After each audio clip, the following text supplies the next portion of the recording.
ओम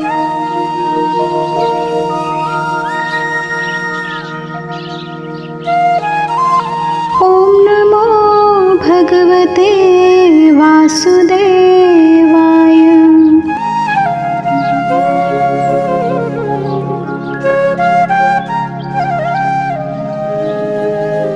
अध्याय 2 सांख्य योग।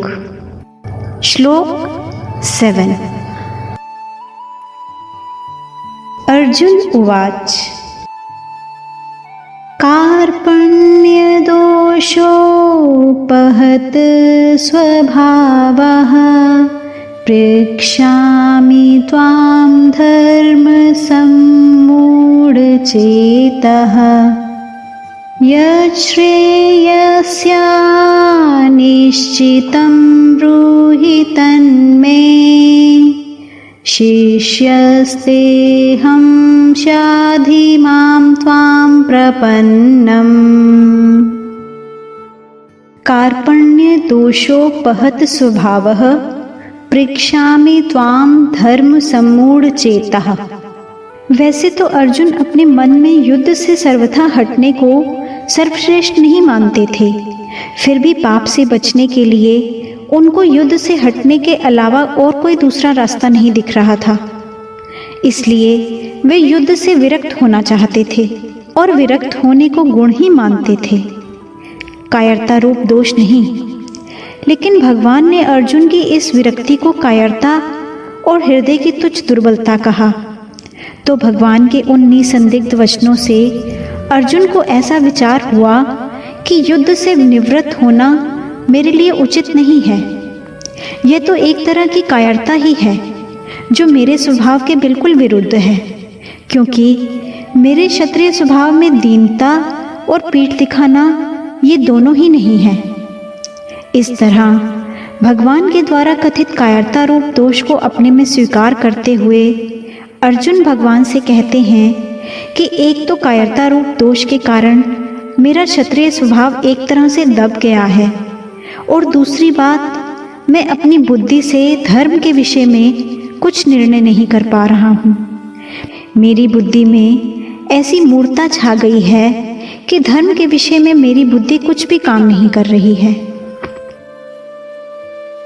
तीसरे श्लोक में भगवान ने अर्जुन को स्पष्ट रूप से आज्ञा दे दी थी कि हृदय की तुच्छ दुर्बलता को, कायरता को छोड़कर युद्ध के लिए खड़े हो जाओ। इससे अर्जुन को धर्म यानी कर्तव्य के विषय में कोई संदेह नहीं रहना चाहिए था। फिर भी संदेह रहने का कारण यह है कि एक तरफ तो युद्ध में परिवार का नाश करना, पूज्य जनों को मारना अधर्म यानी पाप दिखता है, और दूसरी तरफ युद्ध करना क्षत्रिय का धर्म दिखता है। इस तरह रिश्तेदारों को देखते हुए युद्ध नहीं करना चाहिए और क्षत्रिय धर्म की दृष्टि से युद्ध करना चाहिए। इन दो बातों को लेकर अर्जुन धर्म संकट में पड़ गए। उनकी बुद्धि धर्म का निर्णय करने में कुंठित हो गई। ऐसा होने पर अभी इस समय मेरे लिए खास कर्तव्य क्या है, मेरा धर्म क्या है, इसका निर्णय कराने के लिए वे भगवान से पूछते हैं। यच्छ्रेयः स्यात् निश्चितं ब्रूहि तन्मे शिष्यस्तेऽहं शाधि मां त्वां प्रपन्नम। इसी अध्याय के दूसरे श्लोक में भगवान ने कहा था कि तू जो कायरता के कारण युद्ध से निवृत्त हो रहा है, तेरा ये आचरण अनार्य जुष्ट है, यानी श्रेष्ठ पुरुष ऐसा आचरण नहीं करते। वे तो जिसमें अपना कल्याण हो वही आचरण करते हैं। ये बात सुनकर अर्जुन के मन में आया कि मुझे भी वही करना चाहिए जो श्रेष्ठ पुरुष किया करते हैं। इस तरह अर्जुन के मन में कल्याण की इच्छा जागृत हो गई और उसी को लेकर वे भगवान से अपने कल्याण की बात पूछते हैं कि जिससे मेरा निश्चित कल्याण हो जाए, ऐसी बात मेरे से कहिए। अर्जुन के हृदय में हलचल होने से और अब यहाँ अपने कल्याण की बात पूछने से यह सिद्ध होता है कि मनुष्य जिस स्थिति में स्थित है उसी स्थिति में वह संतोष करता रहता है, तो उसके भीतर अपने असली उद्देश्य की जागृति नहीं होती। वास्तविक उद्देश्य कल्याण की जागृति तभी होती है जब मनुष्य अपनी वर्तमान स्थिति से असंतुष्ट हो जाए, उस स्थिति में रह ना सके। शिष्यस्ते अहम। अपने कल्याण की बात पूछने पर अर्जुन के मन में ये भाव पैदा हुआ कि कल्याण की बात तो गुरु से पूछी जाती है, सारथी से नहीं पूछी जाती। इस बात को लेकर अर्जुन के मन में जो रथिपन का भाव था, जिसके कारण वे भगवान को ये आज्ञा दे रहे थे कि हे अच्युत, मेरे रथ को दोनों सेनाओं के बीच में खड़ा कीजिए, वह भाव मिट जाता है और अपने कल्याण की बात पूछने के लिए अर्जुन भगवान के शिष्य हो जाते हैं और कहते हैं कि महाराज, मैं आपका शिष्य हूँ, शिक्षा लेने का पात्र हूँ, आप मेरे कल्याण की बात कहिए। शाधि माम त्वाम प्रपन्नम। गुरु तो उपदेश दे देंगे, जिस मार्ग का ज्ञान नहीं है उसका ज्ञान करा देंगे, पूरा प्रकाश दे देंगे, पूरी बात बता देंगे, पर मार्ग पर तो स्वयं शिष्य को ही चलना पड़ेगा। अपना कल्याण तो शिष्य को ही करना पड़ेगा। मैं तो ऐसा नहीं चाहता कि भगवान उपदेश दें और मैं उसका कर्म कांड करूं, क्योंकि उससे मेरा काम नहीं चलेगा। इसलिए अपने कल्याण की जिम्मेवारी मैं अपने पर क्यों रखूं, गुरु पर ही क्यों ना छोड़ दूं। जैसे केवल माँ के दूध पर ही निर्भर रहने वाला बच्चा बीमार हो जाए तो उसकी बीमारी दूर करने के लिए दवाई स्वयं माँ को खानी पड़ती है, बच्चे को नहीं। इसी तरह मैं भी पूरी तरह से गुरु के ही शरण हो जाऊं, गुरु पर ही निर्भर हो जाऊं, तो मेरे कल्याण का पूरा दायित्व गुरु पर ही आ जाएगा। स्वयं गुरु को ही मेरा कल्याण करना पड़ेगा।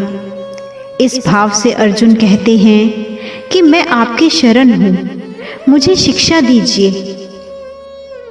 यहाँ अर्जुन त्वाम प्रपन्नम पदों से भगवान के शरण होने की बात तो कहते हैं, पर वास्तव में पूरी तरह से शरण हुए नहीं हैं। अगर वे पूरी तरह से शरण हो जाते तो फिर उनके द्वारा शाधि माम, मुझे शिक्षा दीजिए, ये कहना नहीं बनता, क्योंकि पूरी तरह से शरण होने पर शिष्य का अपना कोई कर्तव्य नहीं रहता।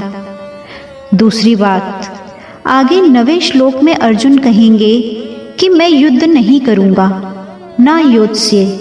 अर्जुन की वह बात भी शरणागति के विरुद्ध लगती है, कारण कि शरणागत होने के बाद मैं युद्ध करूंगा या नहीं करूंगा, क्या करूंगा और क्या नहीं करूंगा, ये बात रहती ही नहीं। उसको ये पता ही नहीं रहता कि जिसकी शरण में वह है वे क्या कराएंगे और क्या नहीं कराएंगे। उसका तो यही एक भाव रहता है कि अब शरण देने वाले जो कराएंगे वही करूंगा।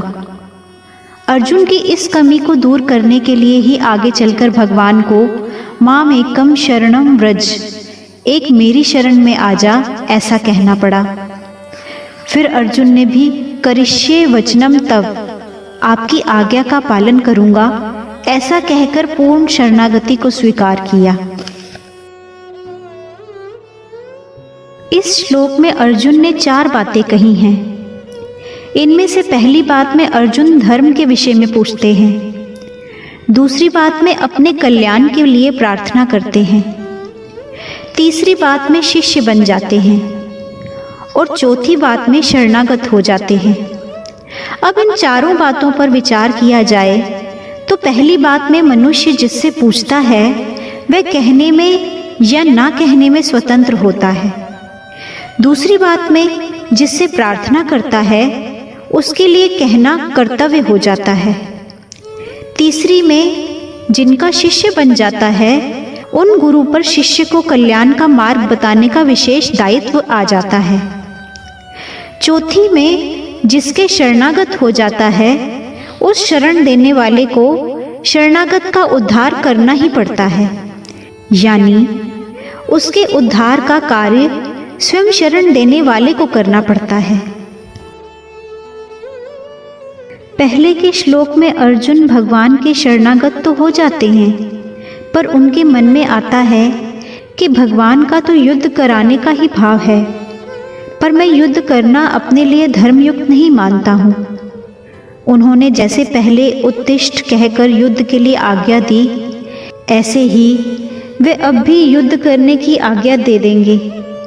दूसरी बात, शायद मैं अपने हृदय के भावों को भगवान के सामने पूरी तरह नहीं रख पाया हूँ।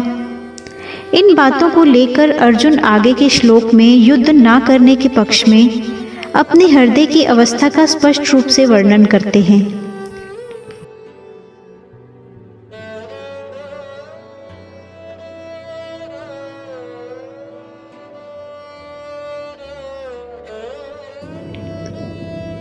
अपने बच्चों को अच्छे संस्कार दें और उनको एक अच्छा इंसान बनने में हेल्प करें। एक अच्छा जीवन जीने में भगवत गीता हमारा मार्गदर्शन करती है। अगर आपको अच्छा लगे तो इस चैनल को सब्सक्राइब करें और बेल आइकॉन पे प्रेस करें। अपने बच्चों और जानने वालों के साथ इसे शेयर करें।